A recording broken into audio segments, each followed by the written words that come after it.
They told me they needed a break from me, a break from the man who paid for the very house they were sitting in. They thought I was just a tired old accountant. They were about to discover the empire I built in silence, and the secrets they kept were about to burn their world down. The smell of Thanksgiving filled the air. Turkey, sage, cinnamon. It was supposed to be a day for family. This was my house, the big comfortable home I bought after Mary. My wife passed away 5 years ago. I wanted a place for us to gather, to keep her traditions alive. But sitting at the head of the table, I felt a chill that had nothing to do with the November weather. It was the cold distance in my daughter's eyes. If you're listening to this, subscribe and let me know where you're watching from. It helps to know I'm not completely alone. I watched them. My daughter Chloe sat to my right. Her laughter was loud, but it sounded thin, brittle, like glass about to shatter. She was talking animatedly to her husband, Brian. Brian was holding court as usual. His voice boomed across the table, dominating the conversation. He was bragging about a deal he supposedly closed, a deal that sounded too good to be true. His parents, Margaret and David, sat opposite me. They hung on his every word, nodding like bobbleheads. They always seemed impressed by him. I never was. I saw the cracks beneath the polish. My grandchildren, Emma and Liam, were the only real things in the room. They were busy trying to sneak green beans to the dog under the table. They were innocent, untouched by the phoniness that saturated the air. I watched them all, and I felt like a ghost at my own feast, invisible, unwanted. I always lived simply. Mary and I believed in hard work, quiet work. We didn't drive flashy cars. We didn't join expensive country clubs.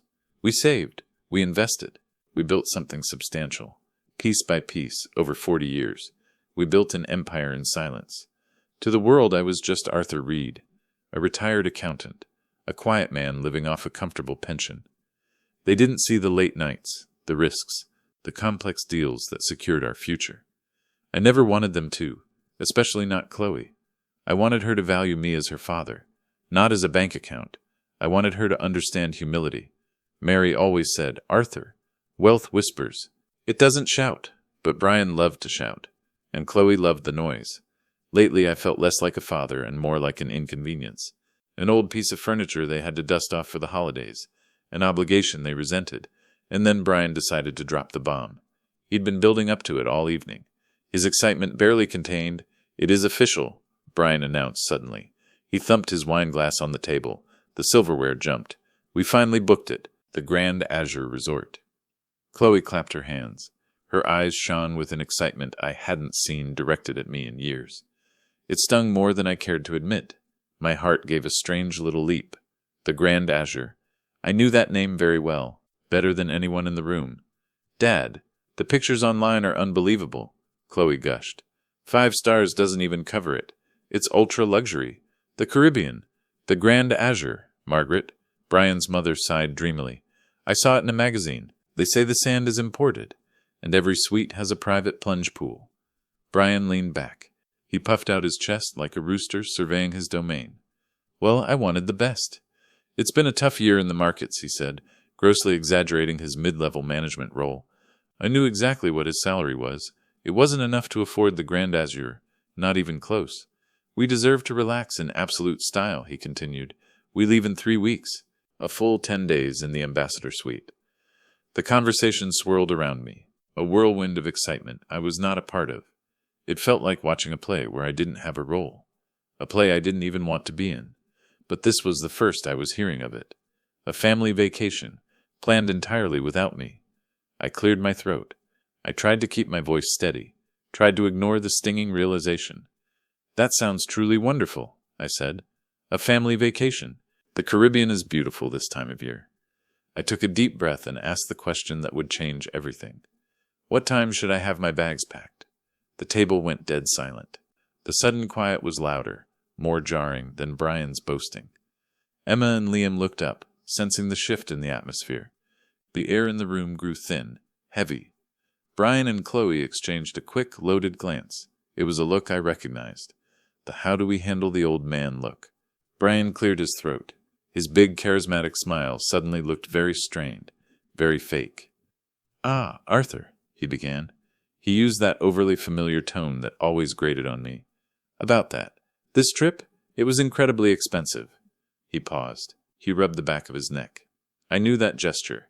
It meant he was lying. The thing is, we really had to stretch the budget, Brian continued, his eyes darting nervously around the room. It was a package deal, you see. We only have enough money for tickets for us, the kids, and naturally my parents. He gestured toward Margaret and David. They both looked down at their laps, suddenly fascinated by the napkin rings. Cowards. You see, Brian said, his voice dripping with false sympathy. We just couldn't manage another ticket. And the ambassador suite, while large, is configured for exactly 6 people. He spread his hands wide. The picture of helplessness. It's a real shame, Arthur. A real shame. I stared at him. I knew exactly how much money they had. I supplemented Chloe's account every month. A generous amount. Supposedly for the children's future education fund. But I knew the truth. It was funding their lavish lifestyle. Brian spent more on his designer watches than he contributed to their savings. The idea that they couldn't afford it was laughable, but the lie itself, it felt like a physical blow, a sharp, deliberate slap in the face. It wasn't about the money, it never was. It was about the fact that they didn't want me there. I turned to my daughter, my Chloe, the little girl who used to crawl into my lap during thunderstorms, the girl I promised Mary, on her deathbed, that I would always protect and cherish. Chloe? I asked. My voice was barely a whisper, hoping, praying, that she would contradict him, that she would stand up for me. She avoided my eyes. She pushed a piece of turkey around her plate with meticulous care. She always did that when she was uncomfortable. When she finally spoke, her words were sharp, precise, cutting through the last shred of hope I clung to. Dad, please don't make this difficult, she said. Her voice was tight, strained. Brian is right. It's complicated. Then she delivered the final blow. She looked straight at me. Her eyes were cold and distant, eyes that used to look at me with such love. And honestly, we need a break from you. A break from me. The words hung in the silent dining room, heavy, suffocating. A break from the man who paid the mortgage on this house. A break from the grandfather who picked up Emma and Liam from school every Tuesday and Thursday, so Chloe and Brian could attend their yoga classes. A break from the father who had supported every decision she ever made, even marrying Brian, a man whose ambition far outweighed his integrity, a man I always suspected was trouble. I felt a deep, aching pain in my chest. It wasn't anger, not yet. It was a profound, crushing sadness. A realization that the people I loved most in the world saw me as a burden. They saw an old man who didn't fit into their shiny, curated social perfect life. I looked at Brian's smug face. He was barely concealing his triumph. I looked at Chloe's defensive glare. The verdict was unanimous. I took a deep breath. I would not give them the satisfaction of seeing me wounded. I wouldn't rage. I wouldn't cry. I wouldn't beg. I learned long ago that silence can be a weapon too. I forced a smile into my face.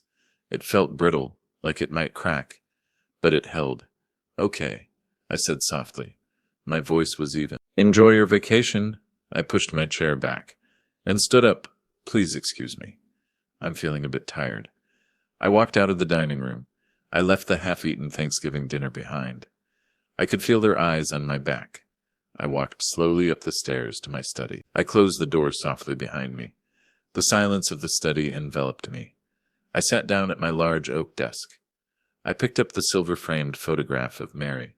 Her eyes sparkled with a familiar warmth and wisdom I missed so desperately. They need a break from me, Mary, I whispered to the photo. I traced the outline of her face. Our little girl thinks her old dad is just a nuisance. Tears finally blurred my vision.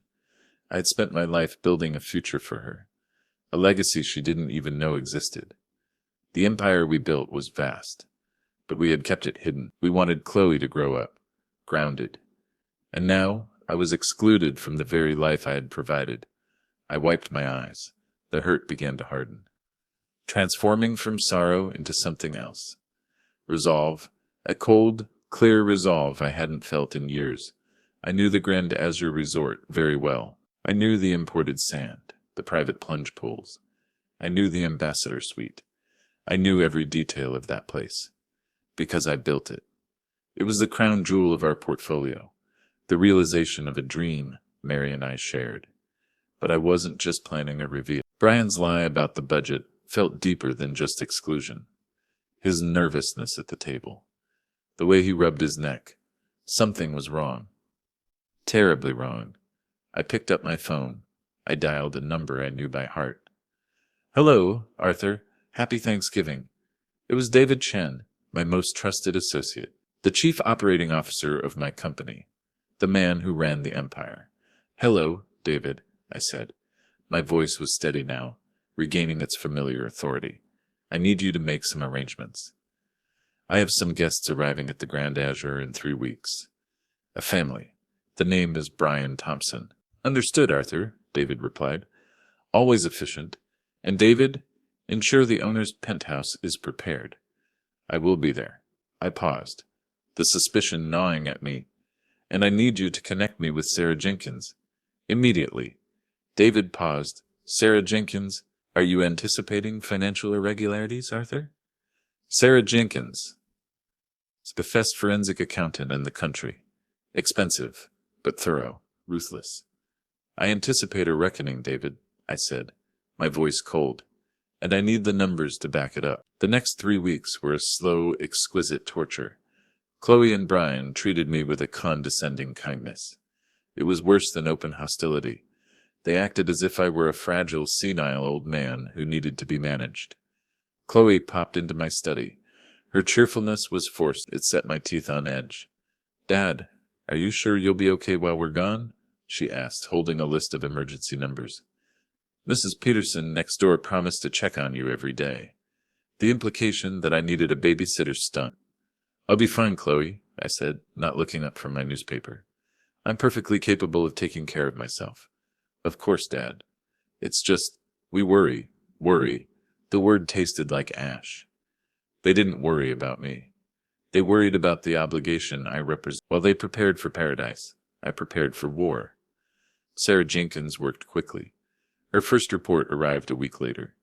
I read it sitting in my study, the lights dimmed. The email was encrypted. Secure. "Mr. Reed, your suspicions were correct," Sarah's summary read. "The education fund you established for your grandchildren? It's almost empty. He's been draining it systematically for the past 18 months. My blood ran cold. I knew they were using it for their lifestyle. I had allowed it, wanting them to be comfortable. But I thought they were skimming, not draining it entirely. There was over $500,000 in that account. Emma and Liam's future vanished. But that wasn't the worst part. The real betrayal was still waiting in the shadows. The money isn't just funding their lifestyle," the report continued. "Large sums have been wired to offshore accounts in the Cayman Islands. Those accounts are linked to known high-stakes online gambling organizations. Gambling, the realization hit me like a punch to the gut. Mr. Thompson appears to have significant debts," Sarah wrote. "Hundreds of thousands. He's chasing his losses." Brian wasn't just entitled, he was desperate. And desperate men do dangerous things. I watched Chloe's social media posts. A daily assault of staged perfection. Designer diver suits laid out on the bed, expensive luggage stacked by the door. Floppy hats with inspirational quotes. "Packing for paradise," the caption read. "Din Grand Azure, luxury life, blessed." It made me sick. They were flaunting stolen money, stolen from their own children.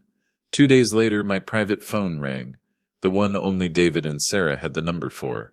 "Mr. Reed." Sarah's voice was sharp, urgent.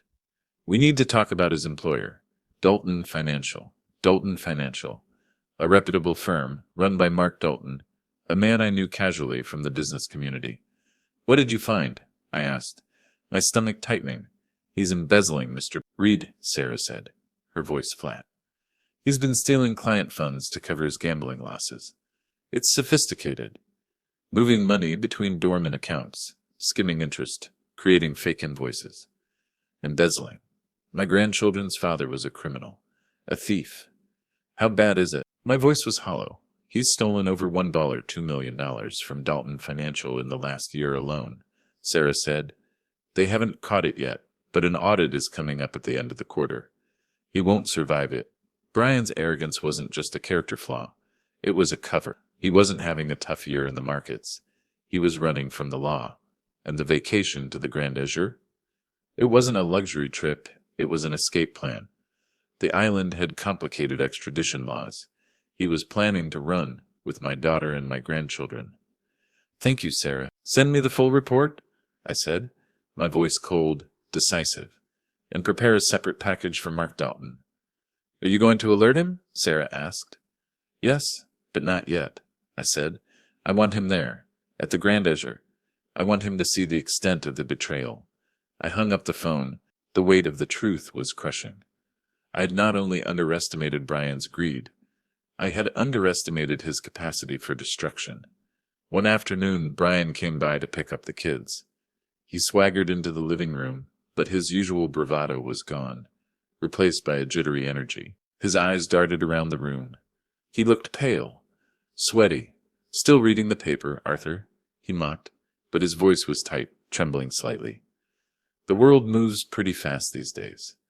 You should try an iPad. I prefer the feel of the paper, Brian, I said calmly, holding his gaze. I saw the sweat on his forehead.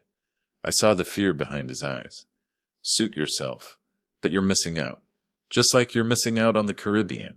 He forced a chuckle. A harsh, grating sound. Don't worry, we'll send you a postcard. I just looked at him. I saw the man who had stolen from his children, who had endangered my daughter, who had treated me with such disdain. Enjoy your trip, Brian, I said, my voice devoid of emotion. He flinched. He knew something was wrong.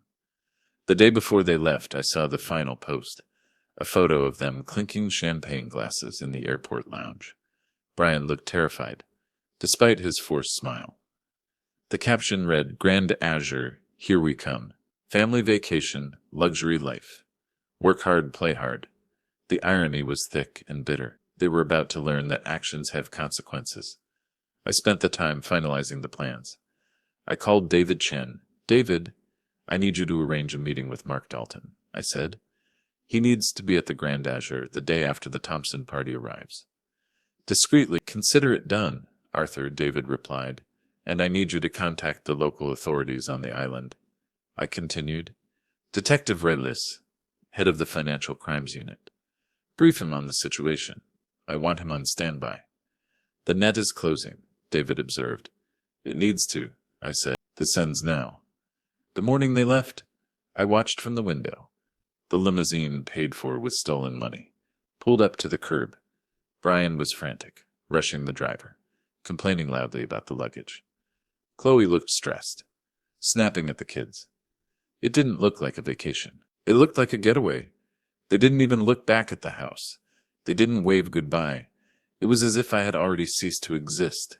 I waited an hour after they left. Then I called my own driver. A sleek black sedan pulled up silently. I packed a small, elegant bag. I put on my favorite linen suit. A suit Mary had bought me years ago in Italy. It felt like armor. I walked out the door. I traveled separately on my private jet. It was an extravagance I rarely allowed myself, but this time it felt necessary. As we flew over the vast expanse of the Atlantic, I reviewed Sarah's report again. The evidence was damning. The numbers didn't lie. Brian was finished. As the coastline of the island came into view, I felt a familiar swell of pride. The Grand Azure Resort sparkled below, a jewel against the turquoise sea. It was everything Mary and I had envisioned, a paradise built on integrity. David met me at the private airstrip. He was a tall, elegant man, sharp eyes, calm demeanor. He had been with me for 30 years. He was family. Welcome home, Arthur, he said, shaking my hand warmly. David, is everything ready? Everything is perfect, he assured me. The owner's penthouse is prepared. Mark Dalton arrives tomorrow morning. He is furious and ready to cooperate. Detective Rossi and his team are briefed and waiting for your signal. He paused. And the Thompson party is due to arrive in 2 hours. Good, I said, the steel hardening in my gut. I'll be in the main office. We walked through the resort. It was more than just a business. It was a community. The staff greeted me with genuine smiles and respectful nods. Welcome back, Mr. Arthur. They knew me, not just as the owner, but as the man who remembered their names, who asked about their families, who treated them with the respect I demanded. This was my family too, a family built on mutual respect and hard work. The manager's office was located behind the front desk. A one-way mirrored glass window overlooked the grand lobby. I sat there, watching the ebb and flow of wealth and privilege. The lobby was designed to impress: vaulted ceilings, marble floors, a massive waterfall cascading into an indoor koi pond. It was beautiful, but it attracted people like Brian, people who valued appearance over substance. I thought about Mary. I wondered what she would think of all this. She always believed in forgiveness, but she also had a backbone of steel. Kindness is not the same as weakness, Arthur, she used to say. I was about to prove her right. 2 hours later, they arrived. If this story has kept you on the edge of your seat so far, please hit the like button and don't forget to subscribe. It helps our channel grow and bring more stories like this to light. It was time for the show to begin. The revolving doors burst open. A wave of noise and chaos spilled into the serene lobby. Disrupting the quiet atmosphere, Brian was leading the charge, dressed in bright Bermuda shorts and a loud Hawaiian shirt that screamed tourist. His sunglasses were perched on his head, despite being indoors. He still looked jittery, his eyes scanning the lobby nervously. Chloe was right behind him, already filming the lobby on her phone, narrating for her social media followers. "Oh my gosh, guys, look at this place," she exclaimed, panning the camera around. "It's even more opulent than the pictures. Look at the chandeliers." She turned the camera on herself. "Brian, honey, get a shot of me by the waterfall." The performance of a perfect life, built on lies. Emma and Liam were running around, energized after the long flight, sliding on the marble floors. Margaret and David looked overwhelmed, clutching their bags tightly, their mouths agape at the sheer extravagance. Brian marched up to the front desk. He completely ignored the line of other guests waiting patiently. He slapped the bell on the counter. The sharp ding echoed through the lobby, making me wince. "Excuse me, we are here to check in," he announced, as if he were royalty. "Thompson party, Ambassador Suite." He looked around impatiently, as if expecting a round of applause for his arrival. But his impatience felt more like anxiety today. A young clerk behind the desk, a polite young man named Michael, looked flustered. "Sir, welcome to the Grand Azure," Michael said politely. "If you could please wait your turn, I will be with you shortly." Brian scoffed. He leaned over the counter, aggressively, invading Michael's personal space. "Wait, my turn?" he bellowed. The lobby quieted down. People were starting to stare. "Do you have any idea how much I paid for this trip?" Brian demanded. "I am a VIP guest. I demand immediate attention." His voice grew louder, more insistent, desperate. "Get me your manager, now." I watched from my office. My heart pounded. The arrogance, the entitlement, the complete lack of regard for others. It was painful to witness, especially knowing that Chloe was standing right beside him, saying nothing to temper his behavior. She was complicit. David, who had taken on the role of general manager for the day, stepped in smoothly. He emerged from a side door, his professional demeanor unwavering. "Miss Fountain, welcome to the Grand Azure Resort," David said, his voice calm and authoritative. "I am David, the general manager. I will handle your check-in personally." Brian seemed appeased. He puffed out his chest again, satisfied that he had asserted his dominance. "Good. That's more like it," he said, loud enough for Michael to hear. "It's hard to find good help these days." David proceeded with the check-in. His movements, efficient and graceful. Chloe continued filming, zooming in on the exotic flower arrangements, the gold-plated fixtures, capturing every detail of their luxury life. "Everything seems to be in order," David said, typing on the computer. "We have you in the Ambassador Suite for 10 nights. He paused, making sure he had Brian's full attention. $50,000, paid in full. He made sure to say the amount clearly. Brian beamed with pride, despite his underlying anxiety. He looked around to ensure others heard the price tag. Brian leaned on the counter, adopting a conspiratorial man-to-man tone. About the suite. It's a bit tight with the kids, and my parents, you know how it is. A bit cramped, the same excuse he had used to exclude me. The audacity was breathtaking. Is there any chance of a complimentary upgrade? Brian asked, his voice dripping with entitlement. Perhaps the penthouse suite? I hear it's usually vacant. I shook my head in disbelief behind the glass. He never stopped grasping for more. David smiled politely, a perfectly practiced mask of professionalism. I'm afraid the penthouse suite is occupied, Mr. Thompson. The ambassador suite is our largest available accommodation. Brian frowned. Disappointed, he clearly expected to be fawned over. Fine, we'll manage. He sighed dramatically, as if he were making a great sacrifice. But I expect impeccable service. I have very high standards. He tapped his expensive watch, a watch bought with stolen money. And I will need dinner reservations at your finest restaurant tonight.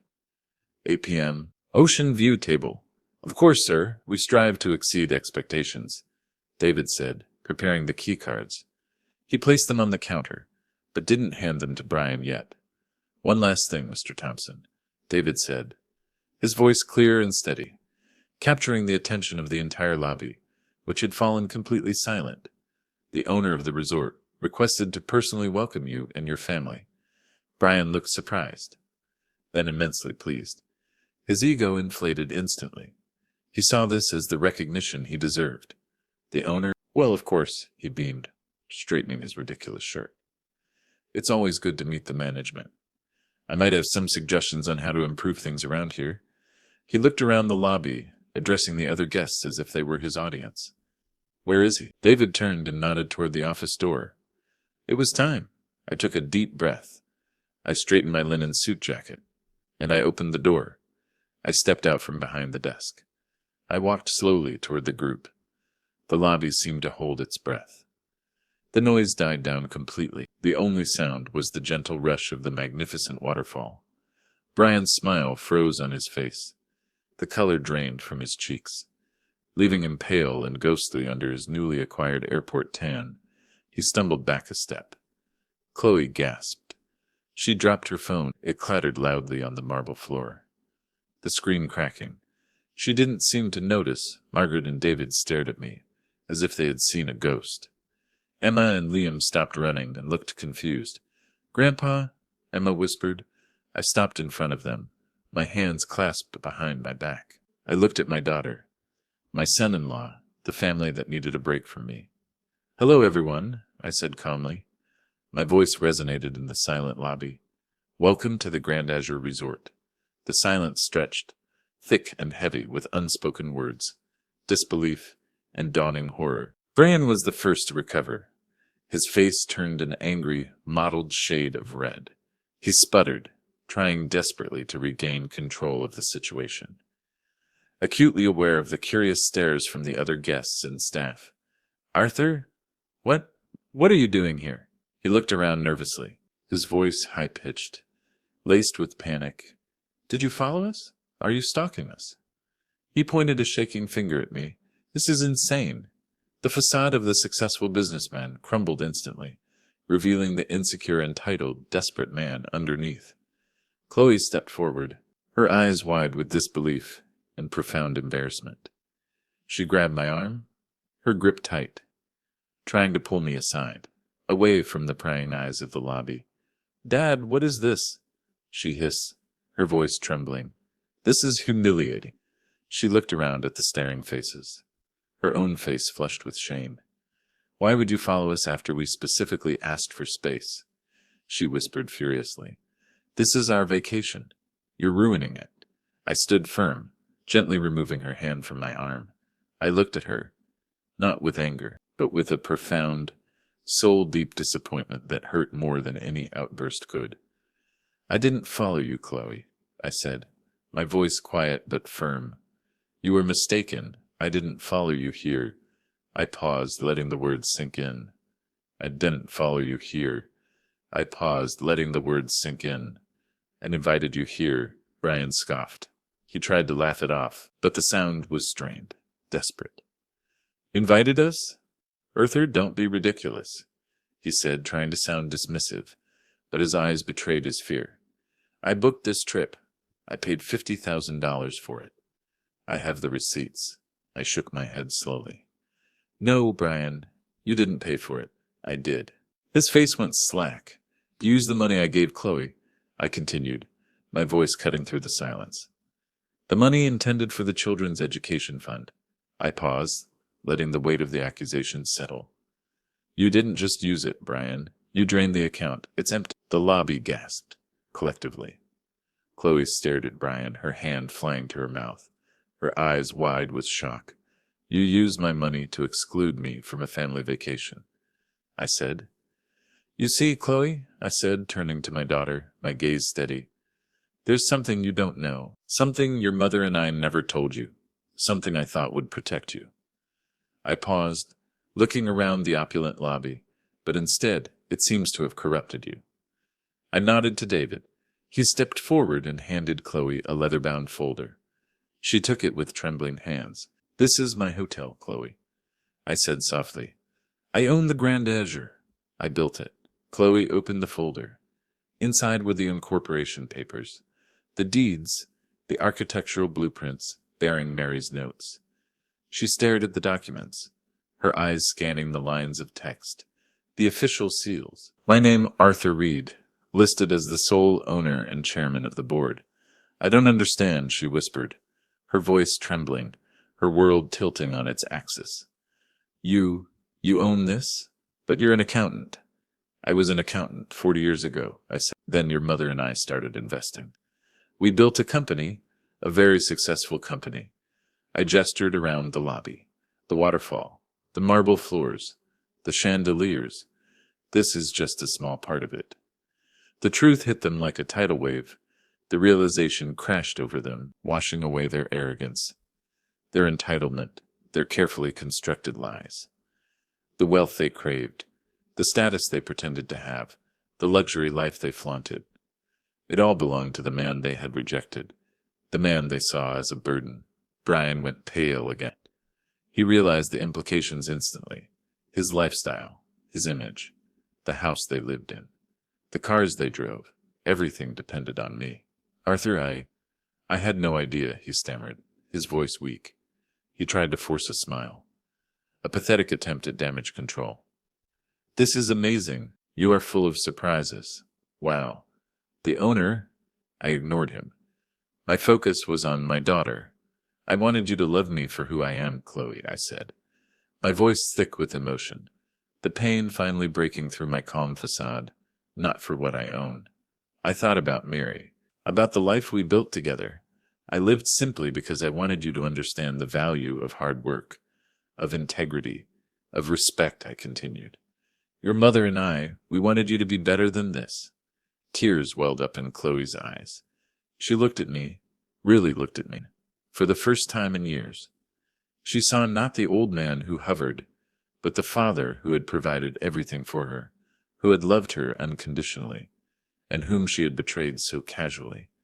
Dad, I'm so sorry, she whispered, the tears streaming down her cheeks, ruining her perfect makeup. I didn't realize.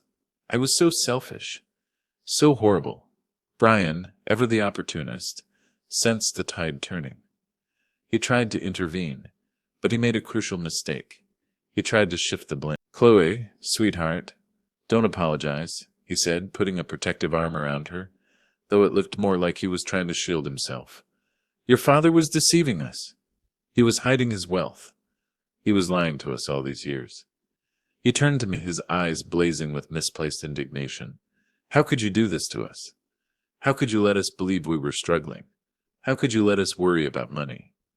I looked at him with cold disdain. The man had no shame. Struggling, Brian? I asked, my voice dangerously quiet. You were struggling to maintain a facade. You were struggling with your ego, your entitlement, your complete lack of respect for the man who supported you. I stepped closer to him. I gave you everything you needed. You chose to crave more.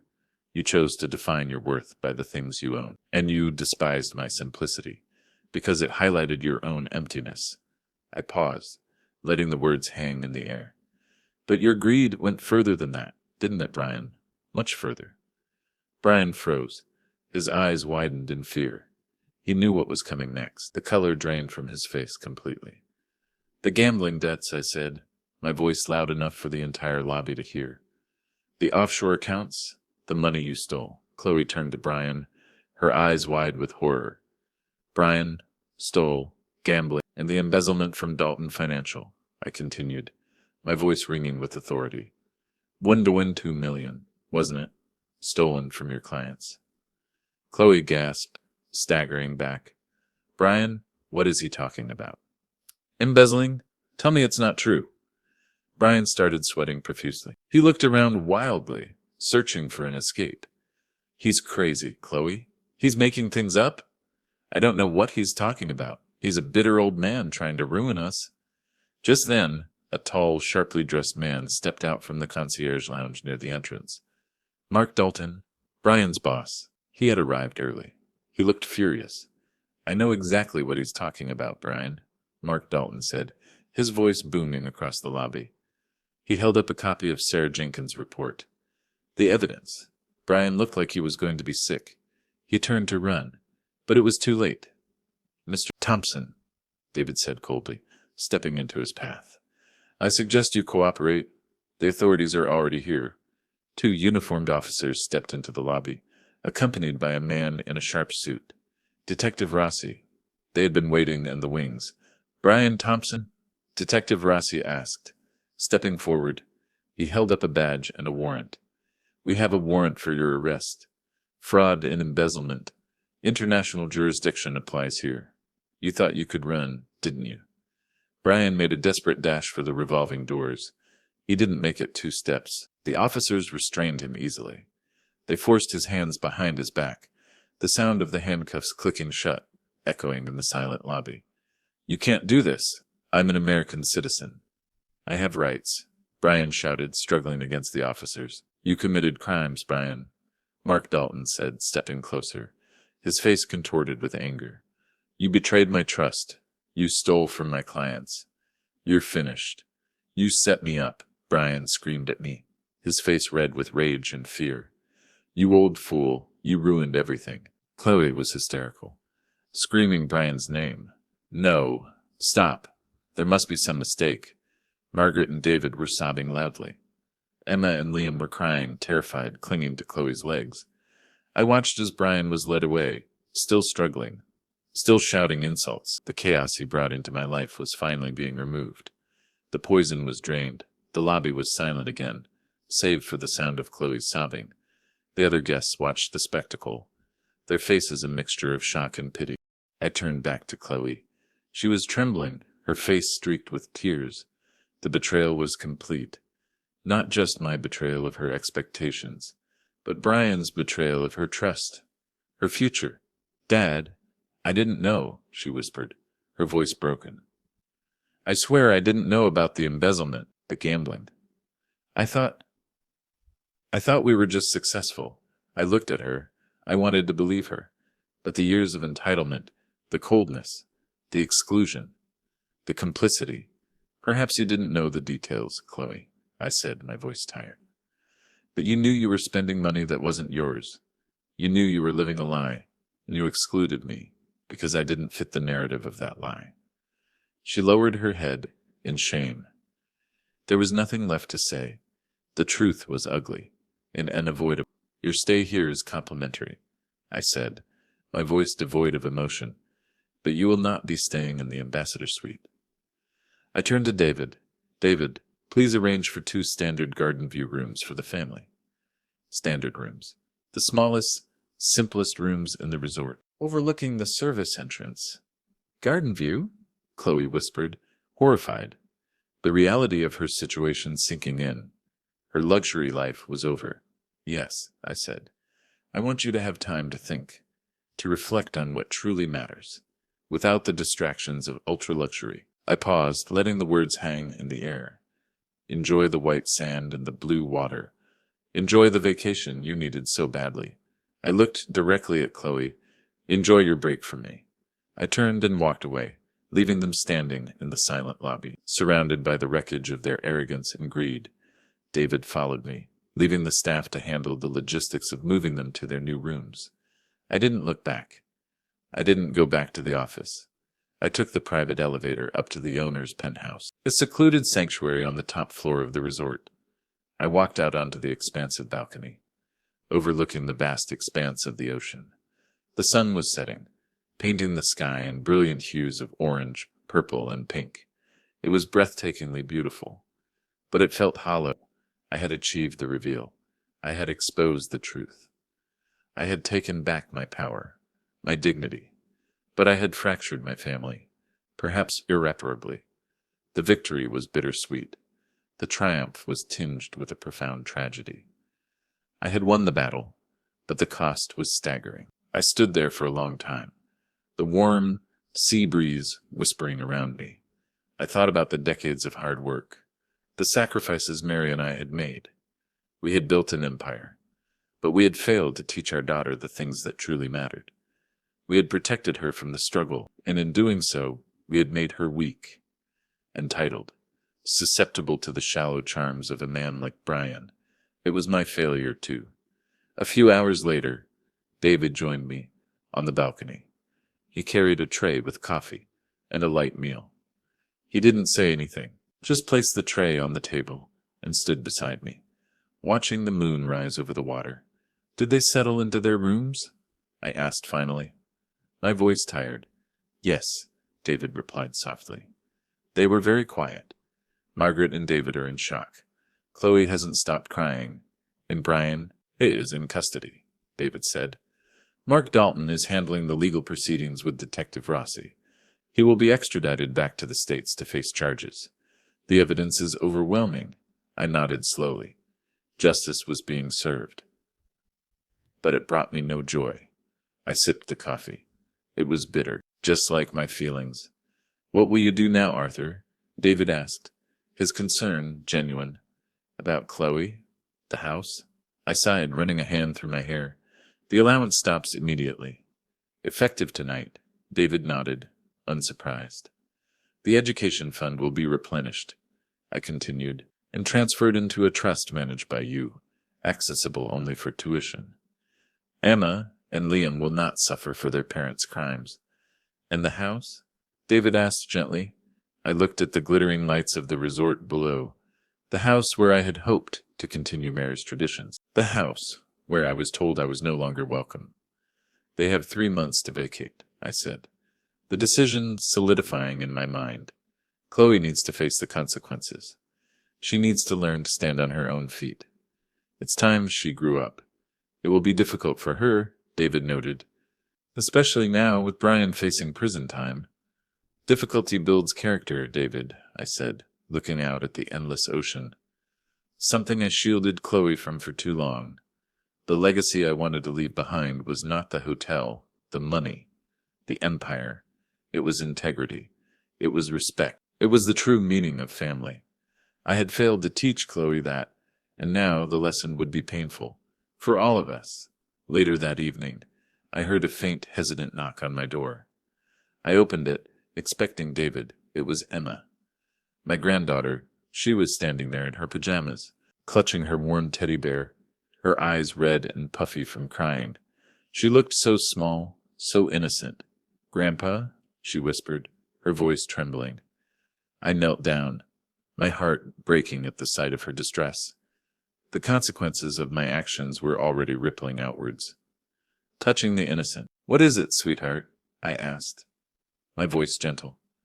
Mommy is crying. She won't stop crying, Emma said, burying her face in her teddy bear. And Daddy? Where did Daddy go? She looked up at me, her eyes wide and pleading. Are we in trouble, Grandpa?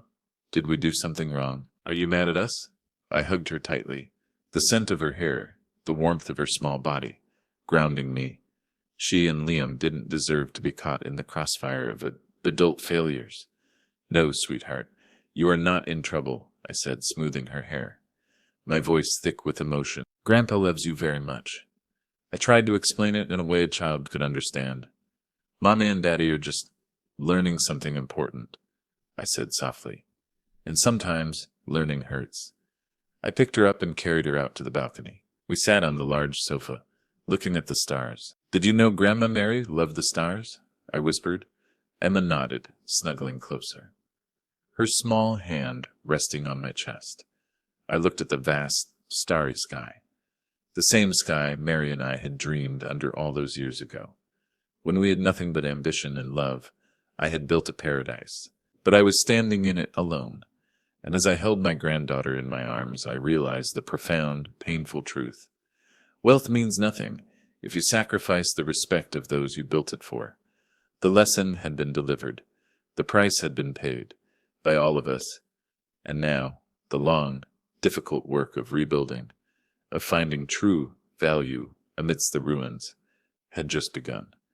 The tears that fell silently down my cheek were not for the betrayal, but for the realization that rebuilding a family is much harder than building an empire, and it was a job I had to do alone. Thanks for listening. Please rate our story in the comments. If you enjoyed it, don't forget to subscribe. Your support means a lot because your time matters.